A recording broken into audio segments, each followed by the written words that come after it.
Cinema ரகசியம் நேயர்களுக்கு வணக்கம். மிகப்பெரிய கவிஞரான கண்ணதாசன் எழுதிய பாடலை கங்கை அமரன் திருத்தியது குறித்து இந்த தொகுப்பில் பார்க்கலாம்.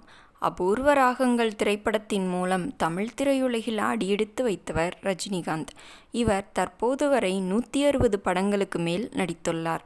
தமிழ் சினிமாவின் உச்ச நட்சத்திரமான திகழ்ந்து வரும் ரஜினியின் சென்டிமெண்ட், ஆக்ஷன் என எல்லா காட்சிகளிலும் ரசிகர்கள் பார்ப்பது ஒன்றைத்தான், அவரின் ஸ்டைல்தான். ஒரு சில படங்களில் ரஜினி தனது வழக்கமான நடிப்பிலிருந்து விலகி கதாபாத்திரத்திற்கு முக்கியத்துவம் அளித்து நடித்துள்ளார். அந்த வகையில்தான் மகேந்திரன் இயக்கிய முள்ளும் மலரும் திரைப்படம் ரஜினிக்குள் இருக்கும் ஒரு தேர்ந்த நடிகரை வெளியே கொண்டு வந்த படங்களில் ஒன்று. கடந்த 1978ஆம் ஆண்டு மகேந்திரன் இயக்கத்தில் ரஜினி நடிப்பில் வெளியான திரைப்படம் முள்ளும் மலரும். தமிழ் சினிமாவில் எல்லா காலமும் கொண்டாடும் கிளாசிக் படங்கள் வரிசையில் இந்த படம் இருந்து வருகிறது.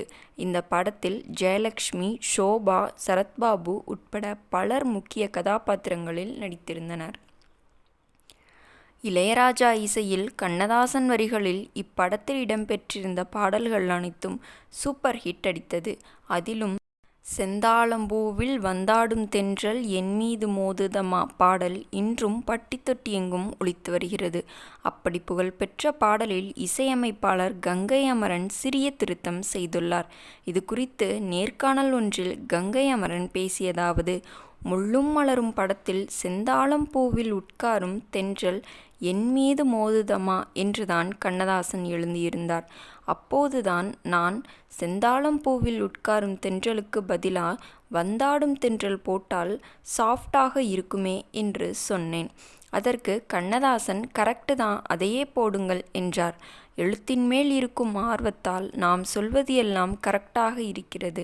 இதுவரைக்கும் 1350 பாடல்கள் எழுதியிருக்கிறேன்.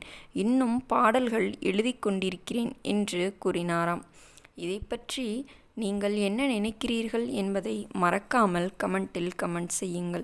அதேபோல் கங்கை அமரன் பாடல்களில் உங்களுக்கு மிகவும் பிடித்த பாடல், அதே பாடலில் உங்களுக்கு மிகவும் பிடித்த வரி என்பதை மறக்காமல் கமெண்டில் கமெண்ட் செய்யுங்கள். அதேபோல் அந்த வரிகள் உங்கள் வாழ்வில் ஏதாவது ஒரு தாக்கத்தை ஏற்படுத்தியதா என்பதையும் மறக்காமல் குறிப்பிடுங்கள்.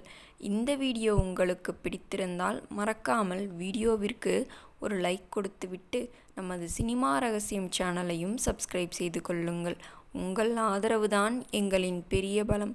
மேலும் இது போன்ற சுவாரஸ்யமான சினிமா தகவல்களை நீங்கள் தெரிந்து கொள்ள வேண்டுமென்றால் உடனடியாக நமது சினிமா ரகசியம் சேனலை சப்ஸ்கிரைப் செய்து கொள்ளுங்கள்.